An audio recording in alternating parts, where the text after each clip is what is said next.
मेरा भारत चैनल की तरफ से के शर्मा की राम राम। आज हम एक बहुत ही गंभीर विषय पर चर्चा करेंगे जो कि बहुत ज़रूरी भी है। और मैं समझता हूँ जो पेरेंट्स माता पिता अपने बच्चों से प्यार करते हैं वो इसको आखिर तक सुने। जैसे कि हम नित्य प्रति ये सुन रहे हैं कि लिव इन रिलेशन में रहने वाले बच्चों की घटनाएं हो रही हैं, विशेषकर लड़कियों के साथ अन्याय हो रहा है और उनकी हत्याएं हो रही हैं। ऐसा क्यों? ये बहुत ही दुर्भाग्यपूर्ण है। मैं आज इस विषय को इसलिए उठा रहा हूं कि जितने भी ये पेरेंट्स हैं, माता पिता हैं, अपने बच्चों को वो समझाएं कि हमारी सनातन संस्कृति के अंदर ऐसा नहीं है। जो हमारी संस्कृति है कि विवाह के बाद पति पत्नी अपना जीवन व्यतीत करते हैं, और वो बच्चों को समझाएं, क्योंकि अगर हम अपने सनातन संस्कृति बच्चों को समझाएंगे तो हमारे बच्चे बड़े होकर के ऐसी गलतियां नहीं करेंगे जो आज अपने खुले विचारों के नाम पे ऊपर गलतियां हो रही हैं। अब हम ये चर्चा एक सुप्रीम कोर्ट के एक फैसले से करेंगे जो 2022 में एक फैसला दिया था कोर्ट ने कि लिव इन, कोर्ट का कहना था कि लिव इन रिलेशन में रहने वाले बच्चे जो कई साल से रह रहे हैं या 2 साल से 3 साल से, कोर्ट उनको ये मानेगा कि उनका विवाह हो चुका है। उनकी जो भी बात होगी वो उनकी रजामंदी से होगी।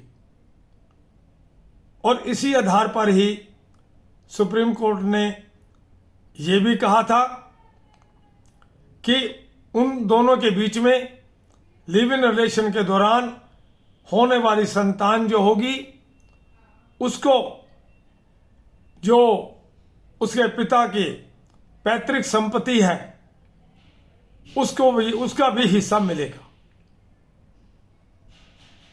अब हालांकि उस केस के अंदर यह चर्चा भी हुई कि विवाह नहीं हुआ था, लेकिन कोर्ट यह कहता है कि यह भी उसको प्रूव करना पड़ेगा कि भी विवाह नहीं हुआ था, इसका प्रमाण देना पड़ेगा।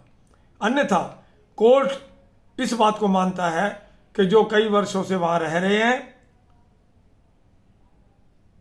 उनका विवाह हो गया होगा। इस भाव को लेकर के सुप्रीम कोर्ट ने ये फैसला दिया था। अब देखिए, ये बात है 14/6/2022 की। अब इस फैसले का हमारे समाज पे क्या प्रभाव पड़ा? इस फैसले ने लिव इन रिलेशन में रहने वाले बच्चों को ये इजाजत दे दी कि आप रह सकते हो। आज जो घटनाएं हो रही हैं उसके पीछे यही कारण है कि लिव इन रिलेशन में बच्चे जो बाहर जॉब करते हैं और वो चाहे वो किसी भी भाव से हो, अगर वो एक ही कमरे में रहते हैं और ये नेचुरल है कि दोनों में आपसी सामंजस्य भी होगा और उनके संबंध कहीं तक भी जा सकते हैं। अब सवाल यह है कि घटनाएं क्यों हो रही हैं?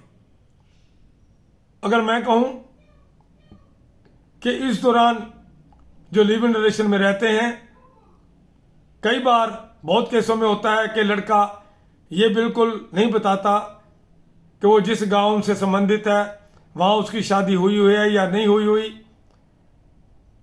ना बताने के कारण लड़की जब साथी को विवाह करने के लिए कहती है तो वो किसी तरह से भी विवाह के लिए जल्दबाजी नहीं करता और वो तरह तरह के बहाने बना करके उसको लटकाता रहता है। अब लिव इन रिलेशन के अंदर लड़कियां जो होती हैं वो भावना और प्यार के संभाव में आकर के कह ही सकती हैं, लेकिन जब वो बहुत ज्यादा कहती हैं और जब साथी को लगता है भाई मैं अब इसको क्या कहूं, या उसके मन में नियत में खोट होता है, तो वो कोशिश यही करता है कि मैं इससे पीछा छुड़ाऊं। यही वजह है, मैं एक उदाहरण दूं। मैं एक बार यात्रा कर रहा था और यात्रा में एक बुजुर्ग मिले, चर्चा चल पड़ी इसी मुद्दे पर। उन्होंने कहा कि मेरा बेटा जो बाहर रहता था और लिव इन रिलेशन के अंदर जो उसकी साथी थी वो भी रहती थी और उनका बच्चा हो गया है, और अब वो जो क्योंकि उसकी मेरे बेटे की शादी हो चुकी है और उसकी एक पत्नी गांव में है, अब वो जो लड़की है वो 50% हिस्सा प्रॉपर्टी का मांगती है और मैं दूंगा नहीं, क्योंकि जो लड़के का पिता है उसकी सहमति से तो लड़के ने नहीं रखा था, लेकिन लड़के के पिता ने उस समय यह बताया कि मैंने इस बात के लिए मना कर दिया। मुझे नहीं पता कि उसके बाद क्या हुआ होगा। उन्होंने ये बताया अभी केस चल रहा है। तो ऐसे केसेस के अंदर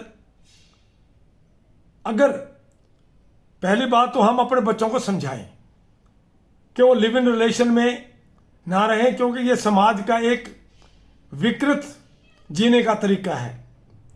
उनको समझाएं कि वो ऐसा ना करें बिल्कुल ही, क्योंकि अगर वो ऐसा करते भी हैं तो जिस साथी के साथ लिव इन रिलेशन में रह रहे हैं उसकी पूरी छानबीन करें कि वो कहां से है, उसका बैकग्राउंड क्या है, उसका परिवार कितना है, क्या वह शादीशुदा है या नहीं।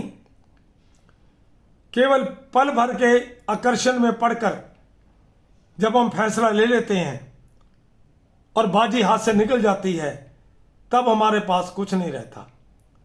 मैं आज जब इस समय लगातार घटनाएं हो रही हैं लिव इन रिलेशन में रहने वालों की, लड़कियों को मारा जा रहा है, इस हालात के अंदर मैं सभी माता पिता से ये प्रार्थना करूंगा, अनुरोध करूंगा, अपने बच्चों को समझाएं। अगर वो बच्चे ये कहते हैं कि नहीं ऐसा कुछ नहीं होता या हमें हमारी मजबूरी है, तो मैं आपको ये बता देना चाहता हूं कि उनको समझाएं कि वो अपने साथी की पूरी जांच पड़ताल करें, उनकी बैकग्राउंड का पता करें, वो शादीशुदा है या नहीं है। ये सारी बातों की जानकारी लेने के बाद ही अपने लिव इन रिलेशन के लिए साथी चुने। अन्यथा ये जो समाज का एक जीने का विकृत तरीका है ये हमारे समाज को ले डूबेगा। इसलिए सबसे पहला कर्तव्य माता पिता का बनता है। और मैं उन लड़कियों से भी प्रार्थना करूंगा कि जिस माता पिता ने आपको पाल पोस कर बड़ा किया, आपको पढ़ाया लिखाया, कम से कम अपने माता पिता की इन बातों को जरूर सुने, इन बातों को माने। ये नहीं कि 2 दिन में किसी साथी से मिले, आकर्षण हुआ तो हम माता पिता को भी एक तरफ किनारे कर दें। आज ये बात इसलिए कहनी पड़ रही है कि ये घटनाएं ये बता रही हैं कि हमारे देश में इस समय लड़कियां कितनी असुरक्षित हो रही हैं, और इसके पीछे माँ बाप की बच्चों की खुले मन की सोच का समर्थन करना है। मैं इसलिए सभी माता पिता से हाथ जोड़कर प्रार्थना करूंगा कि आप समय के अनुसार इस बात को समझें और बच्चों को कोशिश करें कि बच्चों को समझाएं कि लिव इन रिलेशन में रहना ठीक नहीं है। अगर वो रहते हैं तो माँ बाप का फर्ज है कि वहाँ जाके इंक्वायरी करें, वहाँ सारा पता करें। माँ बाप की ये ड्यूटी नहीं है कि अगर वो रह रही है तो माँ बाप किनारा कर लें। मैं माँ बाप से प्रार्थना करता हूँ वो पीछा करें और देखें कि जहाँ बिटिया रह रही है उसका साथी कैसा है, उसकी बैकग्राउंड कैसी है। ये माँ बाप का भी फर्ज है, ताकि हमें ऐसे मोड़ पर आकर पछताना ना पड़े जब बड़ी दर्दनाक घटनाएं हो जाती हैं। तो इसलिए भविष्य में ये घटनाएं ना हो, इसके लिए हम माँ बाप का भी फर्ज बनता है कि हम लिव इन रिलेशन जैसे इस समाज के विकृत तरीके से निजात पाएं और अपने बच्चों को समझाएं। धन्यवाद, धन्यवाद।